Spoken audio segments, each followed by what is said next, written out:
tal? Les saluda con mucho gusto su amiga Claudia Martínez en una edición más de ¿Cómo sí?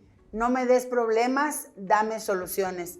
Y bueno, pues estoy contenta porque tengo a un amigo que conozco desde hace muchos años, activista social, defensor de los pobres, de los vulnerados. Y pues aquí está este escenario. Bienvenido, Pedro. Hola, muchas gracias, Clau. Pues para los que no me conocen, soy Pedro Alejo Rodríguez, me dicen el Fufito. Para los que me conocen, soy como el monstruo del lago Ness. Todo un mito y aparezco una vez al mes. Oigan, sí, yo sé que Pedro es querido por mucha gente, lo conocen en Nuevo León, a lo largo y ancho de este estado, porque pues ha hecho cosas buenas, ha puesto a algunas personas que pues no queremos señalados y es activista anticorrupción. Activista de derechos civiles, porque en México, en nombre de los derechos humanos, defienden escoria, sicarios, pederastas y toda la lacra criminal, empezando con los políticos corruptos que son. Deberíamos de darles cadena perpetua, pena de muerte a todos esos cabrones. Para que sepan y se eduquen. No más. Oye, 30 años de amistad. Sí, Pedro, yo me acuerdo que andabas en esta onda, incluso haciendo obras de teatro. Sí, de hecho, mi personaje, mi papá, el Fufurufo, yo soy el hijo de una leyenda, me dejó la vara muy alta porque era el principal crítico del sistema político en México. Y lo hacía bien padre, de una manera muy divertida. Muy fregona. Y pues el maestro Palillo estaba en el centro del país, el Fufurufo en el norte, Tito Mena en el occidente, sí, y el Cholo estaba en la península. Sí, entonces, esos 4 comediantes marcaban la agenda política en México, cabrón. Y no había internet, no había Facebook, no había nada. Sí, eran las carpas del pueblo. Las carpas del pueblo, los juglares donde se llevaba la verdad de los malos gobiernos. Sí, sí. Y bueno, yo voy creciendo en ese ambiente de teatro de carpa, de teatro de crítica, donde a través del humor y la sátira se desacraliza el poder, ubicas al poderoso en el contexto real y empoderas al pueblo a través de la risa. Uh-huh. La frase que yo utilicé cuando empiezo a hacer mis pininos en comedia de sátira es: un pueblo que ríe es un pueblo que tiene libertad. Agarro esa frase. Amén. Y luego encuentro a Darío Fo, un escritor, que decía que el humor y la sátira no la soportan los gobernantes corruptos y represores, ni la risa del pueblo la soportan aquellos que se hacen llamar a sí mismos democráticos. Porque el humor y la sátira libera al pueblo de sus miedos. Entonces hacemos ese híbrido entre lo que era mi pensamiento, el Fufurufo, y lo que decía Darío Fo. Y luego me encuentro con un gran problema. No había quien le rentara un teatro al hijo de la leyenda. Fíjate. Por el tema de represión. Sí, claro. Querían coartarte, ¿no? La censura. Sí. Entonces es por eso que... ¿Quién era el gobernador? En aquel entonces, antes de Nati, no me acuerdo quién era. Antes de Natividad. Uh-huh. ¿No era Martínez Domínguez? No, Martínez Domínguez fue en la época de papá. Alfonso Martínez Domínguez. Y luego siguió... Pues yo creo que fue tan gris su personaje que Treviño. Ah, sí, Jorge sí, Treviño. Sí. Jorge Mi papá recibió mucha persecución del entonces exgobernador Pedro Zorrilla. Mucha persecución. Inclusive hasta lo quiso meter a la cárcel. Y él seguía terco y seguía diciendo la verdad, le clausuró el teatro, lo perseguía. Y de ahí sale una frase, que para hacer comedia de sátira en México tenías que vivir con un amparo bajo el brazo. De veras, tanta papá, presión. Sí, así terrible. Y persecución y amenazas. A mí me toca la segunda etapa de la censura o la represión gubernamental. Pero quiero decirte que cuando el Fufurufo criticaba en teatro, era tan difícil, por decir, el halconazo. Temas de lo de Tlatelolco. Sí, sí. Los estudiantes, la represión del gobierno. Gana Luis Echeverría. Y papá hace una comedia que se llama El nefasto hombre de la guayabera. Cuando había estado la matazón, mi reina. Sí, no, pues imagínate. Imagínate, lo puso en el hormiguero. El Estado Mayor Presidencial estaba arriba de papá, ¿no? Luego, ya lo contratan a papá, porque papá era un personaje muy querido por la clase política, porque los dibujaba por la clase política y por el pueblo. Sí, me El imagino pueblo. que los dibujaba tan bien que hasta ellos mismos... Se reían de sí mismos, De sí ¿no? mismos, sí. Y era con una mente muy ágil mi padre. Entonces, en una ocasión lo contratan. Y Fufurufo, sabemos que, porque papá era compositor de canciones, sabemos que usted compone bien. El candidato don Alfonso Martínez Domínguez desde la Ciudad de México por primera vez a Nuevo León y ya ¿Cuando viene... era regente o era gobernador? No, ya apenas venía para candidatura a gobernador. Ajá. Y pues se le acusaba a él del halconazo, ¿no? Pero no le decían don Alfonso. Nadie le decía don Alfonso. Contratan a papá a un evento, un meeting en Palacio, ahí en Explanada, que antes nada más estaba la Plaza Zaragoza. Sí, sí. Estaba toda la clase política del PRI, la CNOP, la CTM, la CROC, todas las porras de las colonias, toda la gente de los Fomerrías, aquello estaba a lleno. reventar. Entonces papá les dice, pues no me da tiempo de componer una canción, pero sí voy a descomponer una canción. Y llega antes que el candidato, ¿va? Que Martínez Domínguez. Y le dice a la gente, a ver, pueblito, raza, por eso, loco. Y todo, ¡ah! O sea, mi papá era muy querido, lo veían y Y ese loco se quedó. Sí, de hecho, ese es otro tema a platicar. El idioma que hablan los barrios en Nuevo León es el lenguaje subcultural que les dejó el Fufurufo, porque no había identidad. Así como Tintán inventó el Spanglish en la frontera, el Fufurufo le dio a la gente ese lenguaje en los barrios. Ejemplo, Por eso, loco. Por eso, loco. ¿Qué onda, güey? ¿Qué oso? Te la comes, chingas. El güey en el regio, papá lo impuso. Entonces, conmigo no te metas porque te ensoquetas. Te llevo pa' terreno, güey. Te siembro, loco. Échenla pa'l suru. Échenla pa'l suru también. Todo ese lenguaje sí, sí. De género subcultural. Tú vas a los barrios, vas a Fomerrito en 1545 y la gente habla con el lenguaje. ¿Qué onda, pa? Como ahí vienen las de Pico Colorado. Ándale, todo eso, papá. Sí, sí. Las de Pico Colorado así como que andan acá, ¿no? Entonces, de hecho, por eso mi padre fue nombrado ícono de la cultura popular norestense y fue honrado en vida por el Congreso, el Poder Judicial y el Poder Ejecutivo juntos. Deberían de tener un museo. Desgraciadamente, pues el político no va a honrar a quien los exhibió todo el tiempo. Es leyenda porque está en la historia. Es leyenda por el amor y el cariño del pueblo, pero el gobernante va a tratar de acabar con su legado, con su memoria. Quiso acabar conmigo y no han podido y se la han pelado 3 veces. Pero bueno, volvemos al tema. Sí, era claro. tan audaz mi papá.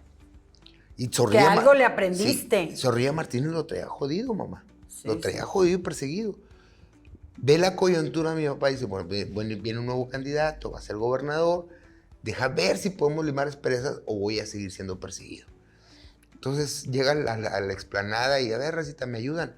Cuando yo diga, por eso, loco. No, dice, cuando yo diga, va a venir el candidato y que pase por el medio, hasta logística les armó. Sí, sí. Levantan banderas, pero yo voy a estar cantando y cuando diga yo, pido un aplauso para el Señor que a Nuevo León ha llegado. Mil gracias. Y ahí se levantan todos y aplauden. Mil gracias. El pueblo le dará. Ajá. El cambio ha llegado. Este 6 de julio todos votarán. Ajá. El cambio ha llegado. Ok. Pues todos emocionados. Ajá. Va llegando el candidato, lo bajan de las camionetas, viene por el pasillo. Papá está viendo y dice, y empieza papá. De lo pasado. No me interesa. A Nuevo León no interesa. ¿Qué tal, Se necesitaba un cambio. Y ese cambio es don Alfonso. Votaré, tú votarás. Se quedaron los que lo invitaron azules, amarillos, don Alfonso, Alfonso. Sí. Y papá fue el que le puso a don Alfonso. Híjole, qué terrible. Pero en público, con toda la plana mayor del PRI. Oye, pero el señor no tenía la piel tan sensible, ¿verdad? Espérame, para allá vamos. Ajá. Y luego dice, pido un aplauso para el señor. Entonces volteé, ya estando arriba en el templete, muchas gracias, Fufurufo. Comandante Freyer, hágale cita al compañero. Su puta madre. El comandante Freyer era el operador de seguridad de don Alfonso. Don Alfonso era un tipo que tenía unos, pero bien puestos. había secuestros de camiones, revueltas en las universidades. Reúne a todos los maestros de la universidad. Sí. A todos. En un desayuno en el Residence. Tenía poder de convocatoria. Oye, se lo cita en el Residence. Yo lo vi porque estaba chiquito. Y me lleva a papá porque lo convocaron ahí a la reunión. Ya desayunaron machacados, todos se sentían agasajados, los líderes políticos, los directores de las escuelas de la universidad que andaban grillando, secuestrando camiones y quemándolos. Y agarra el teléfono don Alfonso, el micrófono, y dice, a ver, muchachos, saquen a la prensa, inclusive la local. Y, a ver. Ahí andaba Vico Canales, seguramente. Y hay connotaciones históricas de periodistas que saben que estoy diciendo la verdad. Y dice don Alfonso, a ver, ya desayunaron rico, su machacadito con salsa. Sí, don Alfonso, sí, gracias. Bueno, Nuevo León es una isla. Y en esta isla hay una sola palmera. Y en esa palmera hay cocos. Esta isla es mía, la palmera también. Y los cocos con más razón. Se me controlan, acaban con sus pendejaditas o se los carga la chingada a todos. Así de esas se hablaba. A todos. Y los directores y los grillos, y a la madre, no se lo esperaban. Sí, claro. Entonces eso fue previo a mi papá. Y pues la reunión de mi papá, y empezó a sudar mi papá, y pues, valiendo mal. Ya no lo van a querer nada. Terminó el desayuno, se fueron todos regañados. Al día siguiente ya no hubo secuestros de camiones, ya no hubo paros de labores, los directores se alinearon, dejaron de azuzar a la izquierda, la radical que estaba en la Universidad Autónoma de Nuevo León, crea don Alfonso la autonomía universitaria, empiezan los temas de fondeo, que ahorita se utilizan de mala manera, pero no, aquellos años sí había un sempre senti. Yo soy de la Universidad Autónoma de Nuevo León. Pero bueno, Sarasúa, Robert, pasa don Pedro a la oficina. Mi papá iba con el codo y no. Y el comandante Freire allá a un lado, un tipo que tenía una mirada fría, güey. O sea, fría. Yo no entré a la oficina, me la platicó papá. Y una mirada fría. A ver, Fufurufo, sientes. Todo está muy bien. Nomás que necesito que me digas la verdad. ¿Por qué de lo pasado a Nuevo León no interesa? ¿A qué chingado se refiere? Y fíjese bien lo que va a contestar. Y mi papá volteó para todos lados. ¿Puedo hablar la neta? Así, sí. Al Chile. Sí. Gobernador, sí. ¿De verdad? Sí. Pues es que de lo pasado es porque pues el gobernador Pedro Zorrilla no valía madre.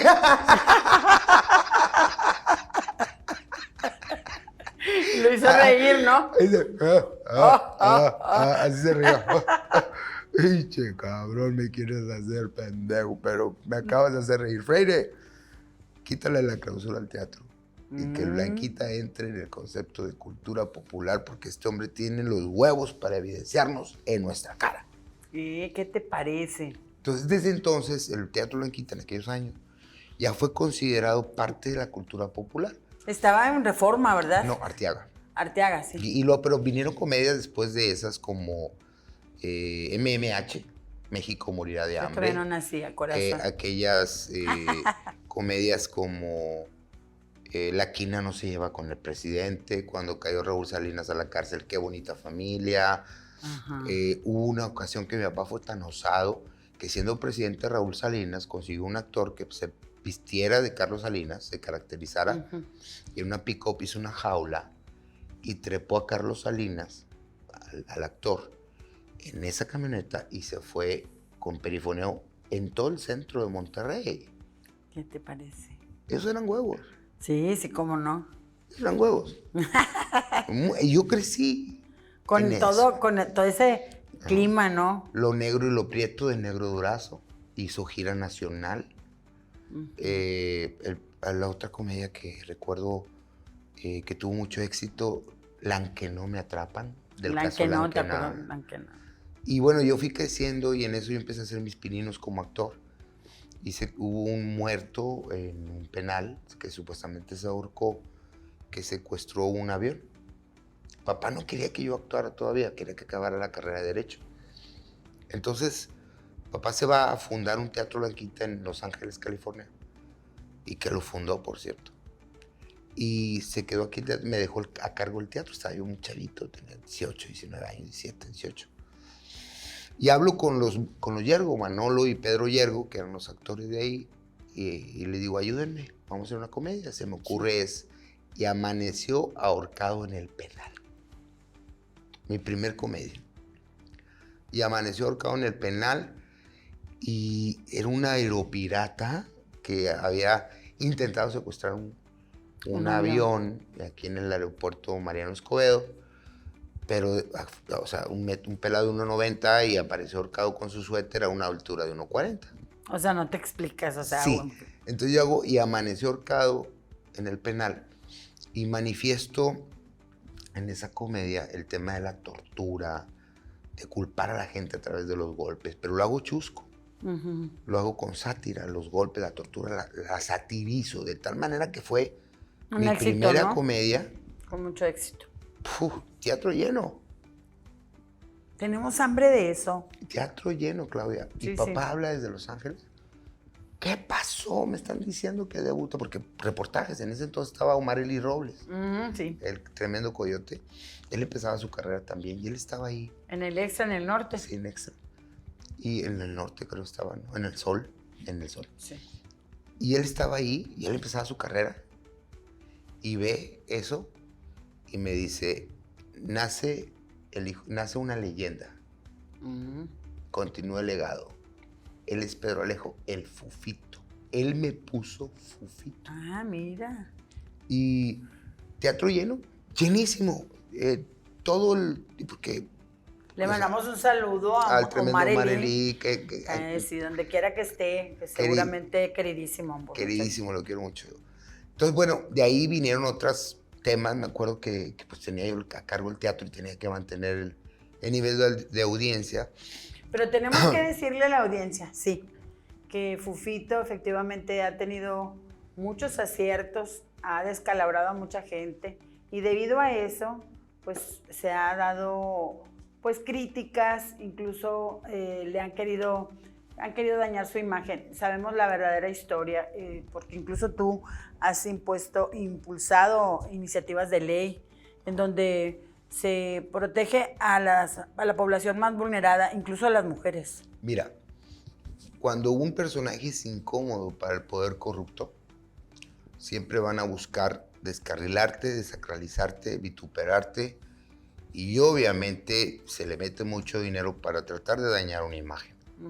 Yo no le tengo miedo ni al diablo, porque quiero que sepan que el diablo me pide asesoría. Tiembla cuando te levantas. Sí, tiemblo cuando me levanto. Entonces, hay una campaña, o ha existido una campaña, porque ningún activista, sin ser falto de modestia, dicen que el halago en boca propia es vituperio, pero ningún activista en Nuevo León tiene una crítica tan directa, tan acertada y tan precisa, con datos duros, que no tiene miedo a las repercusiones. Y estamos hablando que en la época de Natividad criticaban Natividad, bueno, de Medina, en la época de Medina, en la época del Bronco me persiguió hasta no verme en la cárcel, con delitos fabricados y prescritos, comadre. Sí, lo creo. Y de ahí ha venido una serie de persecución, porque llega un momento en que eres tan incómodo que no te pueden comprar. A mí me han ofrecido, cállate, maletas, cállate la boca. No, mi dignidad no tiene precio. Entonces, bueno, seguimos. Aprendiste, vienes de casta, o sea, de ese linaje de tu papá que fue crítico, fue de alguna forma invitaba a la comunidad a alzar la voz. Exacto. A defenderse. Y que la gente pues lo respetaba. Yo creo un movimiento que se llama, me cierran los teatros, no me rentan ahí teatros y tomo la calle. Eso prendió, ¿no? Sí, empiezo a hacer los performances en la calle, con mimos, con personajes caracterizados, y empiezo a protestar en las calles porque una imagen vende más que 1000 palabras. Yo entendí que cuando un medio te cubre, te va a dar al aire 40 segundos. Entonces tenía que dar un mensaje contundente con una imagen. Sí, sí. Y empezamos a hacer activismo, pero no a lo tonto, sino buscando el empoderamiento de los ciudadanos. ¿Cómo sí? El cómo sí. Creo un movimiento que se llama Ciudadano Empoderado, que dio mucho de qué hablar, inclusive otros compañeros junto conmigo iniciamos o somos los creadores de la figura independiente y con las iniciativas de ley. Propusimos la ley de transparencia, la ley de participación ciudadana. Las más importantes iniciativas de ley con respecto a la no violencia y la protección de las mujeres las he generado yo. Ejemplo, la iniciativa de ley de castración química para violadores de mujeres o niños, la propuse yo. Que el porte de armas y extender la legítima defensa a favor de las mujeres cuando en eminente problema o en peligro ella puede accionar un arma, dejársela al policía y irse a su casa, sujetarse el proceso en su casa. Leyes que a los políticos les brinca. La ley ambiental, propusimos junto con Guillermo Martínez Berlanga el tema de las pedreras, la calidad del medio ambiente. Hace 10 años que tenemos luchando por la calidad del aire y el medio ambiente. Propusimos el 1.000.000 de árboles, crear bosques urbanos. O sea, quien crea que porque me dicen Fufito, soy un hombre impreparado o inculto está equivocado. Todo lo contrario. Todo lo que hemos propuesto son iniciativas de ley. Desgraciadamente en el tema del medio ambiente y calidad del aire y movilidad, todas esas propuestas se han utilizado para que los políticos pichoneen esas iniciativas y den promesas en falso, ilusionando a la gente para generar un voto y no para generar realidades. ¿Por qué no te lanzas a la política? ¿Por qué no aceptar un cargo público? Mira, fui candidato independiente auténtico, sí, después de que el Bronco robó la figura independiente propuesta por nosotros. El Bronco fue mandado para destruir la figura independiente y que los ciudadanos se quedaran sin esa opción. Ahorita nadie va a votar por un independiente por culpa de ese personaje. Sí, lo dejó muy mal parado. Yo fui candidato independiente a la alcaldía de Monterrey. El INE, el Bronco y los partidos políticos se opusieron a mi candidatura. Con recursos legales demostré que tenía derecho y competí para alcalde de Monterrey y saqué más votos que 3 partidos juntos con un presupuesto de 50,000 pesos. 50,000 pesos. Es que era la gente la y que... Y saqué más votos que 3 partidos. Fíjate, hiciste historia. Pero la gente, pues, apágalo, está saliendo un líder que puede realmente ponernos de cabeza al establishment. El establishment, para que me entienda la gente, el establishment es el poder político, la iglesia, los empresarios y los narcos. Ese es el establishment. Y México es un narcoestado. Dios, qué peligroso. Y eso es lo que está pasando en México. A este cabrón no lo podemos arreglar, no lo podemos manejar, no lo dejes crecer. Y se encargaron de destruir el movimiento ciudadano empoderado al grado de que habíamos logrado candidaturas independientes a diputados, yo como alcalde. No nos dejaron llegar porque nos dejaron arrancar un mes tarde. La gente no se pudo enterar a tiempo y sin presupuesto para campaña, aún así logramos más votos que otros partidos. ¿Cuál es el reto ahora de Pedro? Porque sabemos que Nuevo León pues sigue enfrentando problemas graves como la contaminación, la movilidad, el transporte público. La gente debe empoderarse y la gente debe saber exigir sus derechos. Cuando votas, la gente dice, ya voté. Tu responsabilidad social no termina cuando votas, comienza. El ciudadano tiene que tener un empoderamiento auténtico de saber exigir sus derechos, pero también sus responsabilidades. Si tú votas por un corrupto, es tu responsabilidad obligarlo a que obedezca, a mandar obedeciendo al pueblo, las necesidades del pueblo, no las necesidades del pueblo.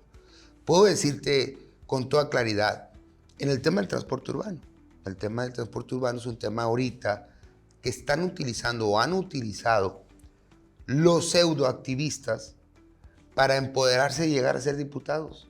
Ya no me complaces, ahora me cambio. Pero primero utilicé el tema del transporte para llegar a empoderarme y tener un puesto de poder. Yo nunca he utilizado el tema activista buscando un puesto de poder, sino buscar justicia para el pueblo. Tu servidor dice, no me gusta decirlo, pero constantemente tenemos campañas de entregas de silla de ruedas, medicamentos, pañales de mi bolsa, busco recursos. Hemos creado bancos de medicamentos ante la escasez de medicamentos. He denunciado y tengo 3 funcionarios destituidos del Instituto Mexicano de Seguro Social por el robo de medicamentos y los fraudes en el Instituto Mexicano de Seguro Social. Me enfrento a poderes fácticos y a poderes corruptos graves. Denuncié los actos de corrupción de la policía de San Pedro Garza García cuando nadie se atreve a hacerlo. Yo soy quien soy, no conozco el miedo, pero algún día me voy a morir. Algún día me voy a enfermar y ya no voy a poder trabajar. ¿Cómo pueden los ciudadanos remar para el mismo lado que tú? ¿Qué podemos hacer? Primero, sí? Primero entender cuáles son los movimientos que están financiados políticamente, por intereses políticos.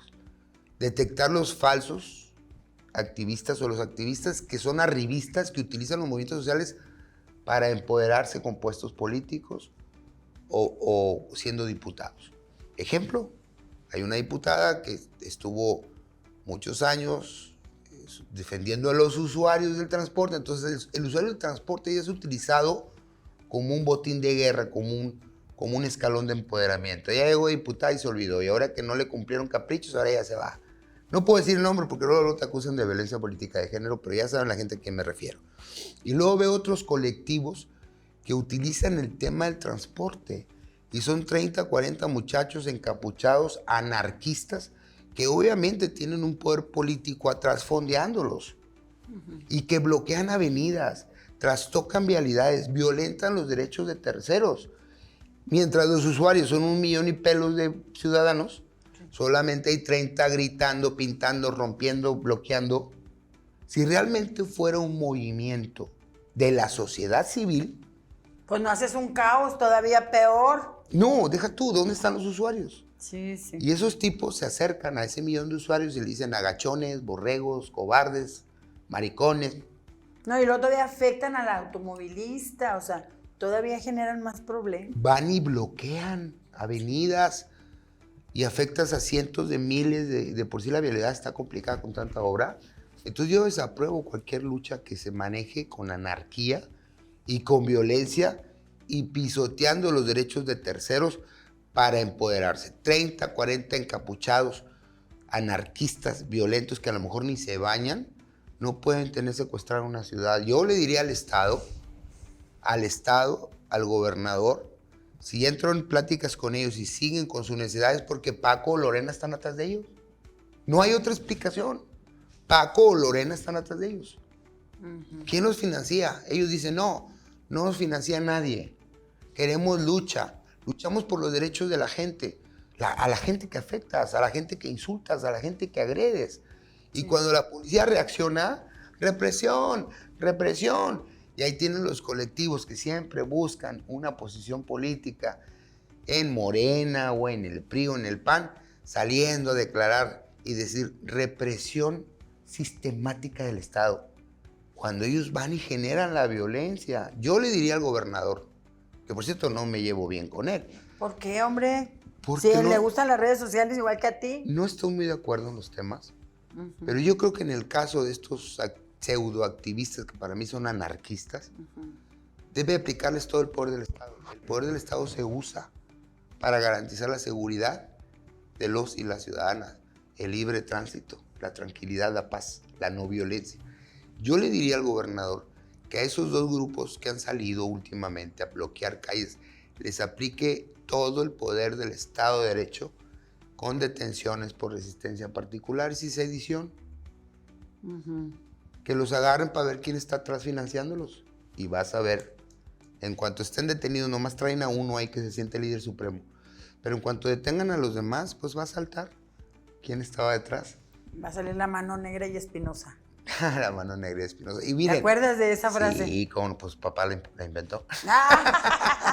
Entonces, bueno, tenemos ayuda, damos ayuda, apoyamos grupos vulnerables, defendemos a la mujer. Mira, yo soy empresario de ferias regionales. Miran, ¿de qué vive Fufito?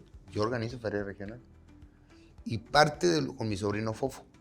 Y parte de los ingresos, gran parte de los ingresos de esas ferias, los destino para niños con capacidades diferentes. Y no lo ando diciendo. Claro. No necesito decirlo, mire, no soy millonario, vivo bien. Tengo mi casa, mis coches, mis hijos, mis nietos, mis perros, mi novia. ¿Qué más puedo pedir de la vida? No ambiciono más. Sí, te ves muy bien, lo hemos visto en redes sociales, muy amoroso, muy apapachado. Y también te hemos visto cocinando. Oye, pero pues eres un estuche de monerías, qué bárbaro, a todo le haces. Actor y luego aparte además activista. Y chef. Y luego y también buen papá. Eso, me encantan los perritos. Pues yo creo que por eso algunas mujeres cuando me pierden se vuelven locas. No, qué vanidoso. Ahorita tengo una pareja maravillosa, ella es su chef, fue su chef. Entonces yo soy chef de gusto y ella fue su chef, así es que cuando no preparo de comer yo, ella me prepara cada cosa. Llego de trabajar y veo unas viandas y ¡wow! Entonces me dicen, ¿cómo le hiciste? Ya sé. Por rico no soy. ¿Qué te parece?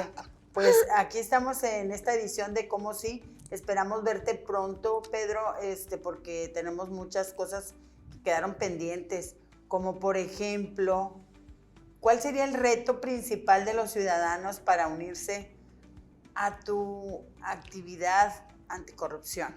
Los partidos políticos son la gran ramera del país y muchos de esos actores políticos, independientemente del color del partido, son prostitutas del poder, hombres y mujeres, que buscan la corrupción como vehículo y la mentira y el engaño para llegar al poder mientras el pueblo sigue jodido. El ciudadano tiene que abrir los ojos y tiene que despertar y no creerse de los cantos de sirenas. Y el político que va y te entrega una dádiva no te la está regalando, son tus impuestos. Si vives de las dádivas o aceptas dádivas como becas o tarjetas del bienestar, estás tú mismo cegándote y llevándote a la destrucción de la democracia y de la libertad. Debes de empoderarte como ciudadano, debes de unirte a movimientos que realmente no persigan intereses de lucro y saber detectar cuáles son esos movimientos o cuáles no. Ejemplo, diputadas que llegan alegando el género, pues han estado casadas y para poder llegar dicen que son lesbianas y la gente vota por esa escoria. Digo, hombres y mujeres, la corrupción no tiene género. La corrupción es una misma. Hizo mi papá una comedia en los 70s que se llamaba La corrupción somos todos. Y ellos, la clase política en México, es una tina de mierda. Y la vacinica es el establishment.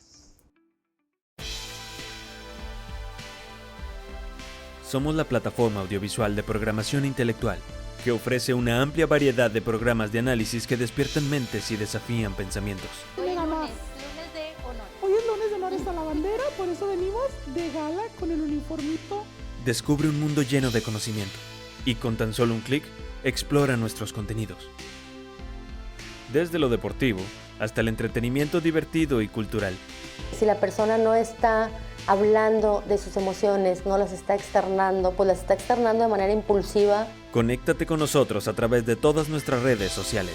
En YouTube, Rumble, en Spotify, en Rumble, en la tienda de la esquina y sobre todo, en su corazón. Únete a la conversación, comparte tus ideas y mantente al tanto de las últimas tendencias. Somos Papi TV, la plataforma audiovisual de programación intelectual.